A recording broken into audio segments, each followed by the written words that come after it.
when it doesn't happen the way that they thought it should happen, all of a sudden their crisis causes their faith to become crippled.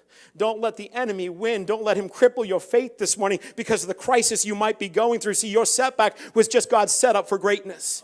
Your setback was not meant for you to sit there and go, oh, woe is me. Your setback was a moment for him to begin to shine his glory through everything you're going through. See, what you see as standstill, God is just using as a moment in time to reveal and release his glory in and through your life. When you allow your setback to become your settlement, you end up setting down roots in a place you were never meant to live.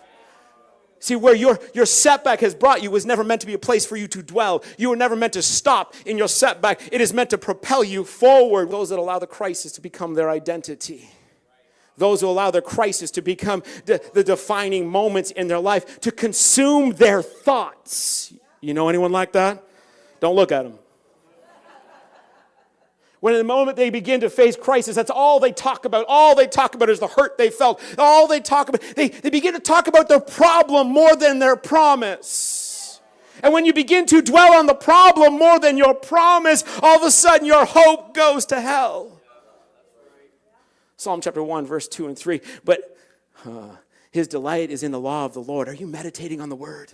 His delight is in the law of the Lord. He is like a tree planted by streams of water, which yields its fruit when in season, whose leaf does not wither. Say, does not wither. Look at your neighbor and say, your leaf was not meant to wither.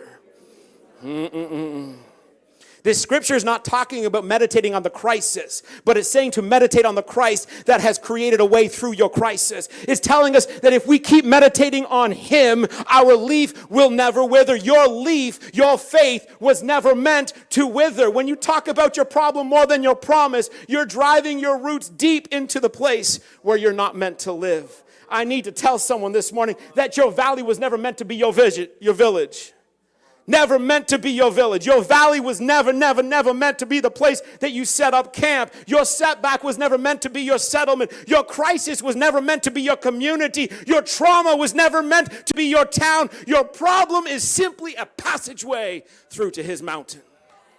Your problem is just a passageway to where you can see his glory released in your life. Your problem is an opportunity for God to shine. Stop setting down roots in the valley. The valley was never meant to be a place of permanent stay. Psalm 84, verse 6 and 7. I've been preaching this passage all year long. It says, as they pass through the valley of Baca, say Baca. As they pass through the valley of Baca, they make it a place of springs. The autumn rains also cover it with pools. They go from what? From strength to strength, till each appears before God in Zion. Do you know what Baca is? Baca is a place of dryness.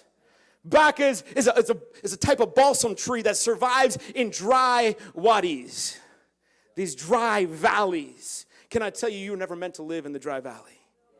You were never meant to stay in the dry valley. See, what does it say? That as you pass through the Baca, as you pass through the dry places in life, you bring the rain. See, the enemy's going to bring you into some valleys. He's going to throw some things at you. But in the midst of the suck, his outpouring of spirit is going to bring rain to others around you.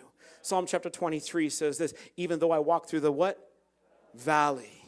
Even though I what? Walk through.